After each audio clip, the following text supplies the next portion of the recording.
Hey everyone, I'm back.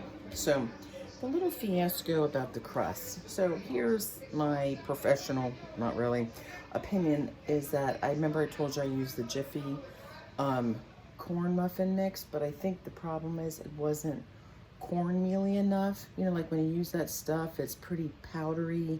There's sugar in it and there's other stuff in it, but it's not really, you know how cornmeal's kind of got that texture. And when you use it on pizza crust or things that allows things to kind of roll, it doesn't adhere to the surface. I think that's what happened. So I was able to finally get that thing off of the that peel. And when I did, when you looked at the bottom of the peel, the cornmeal or the Jiffy corn muffin mix was kind of gone. It had just all been absorbed in the bottom of the crust. So I was able to get it off with some parchment paper and a few words that probably didn't need to see the light of day. But anyway, it's off and it's fine. It's probably a little bit more kind of whopper jawed than it probably should have been. But nevertheless, it looks fine. So let me just show you here, if you can see it, on this pizza crust, or on this baking stone, the new ones with the incorporated handles, which are nice. Let me get that in here if I can do that. But there's a lip right here. And what that lip on here does, so I'm gonna move the stone back to where it belongs up here. And then the peel, when it gets underneath the crust, in theory, of course, this is already kind of screwed up. You can hear the peel, it kind of bumps against the edge, not allowing the pizza or whatever it is that you're baking to roll off also when you're pulling it. Do you see? Can you see the lip there?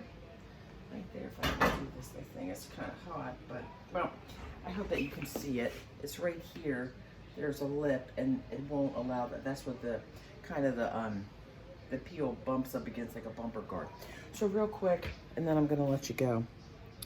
So, basil. Remember we talked about the julienne sun-dried tomatoes.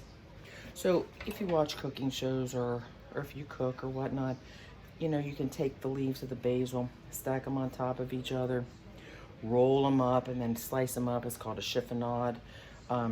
But this is really easy. You just pop them in here, and you do, I'm doing what I did with the sun-dried tomatoes, what I'm doing with this basil. I still do that chiffonade sometimes on some things that I'm making, but honestly, I kind of do this all the time. And there's a long string, but for the most part, it's kind of where I want it to be. And if it's a little bit long, like right here, I just pop it in there. A few more pinches with the kitchen shears, and you're good to go. So anyway, that's the white pizza. Like I said, I'm going to post a recipe for the pizza. I'm going to post a recipe for the pizza dough that you can use for breadsticks. And like I said, I kind of use it for like kind of sweet breadsticks and dipped it in some homemade blueberry jam or whatnot. So you can use it for all kinds of things. So I will post that once I post this recipe and these goofy videos that I just did. Thanks.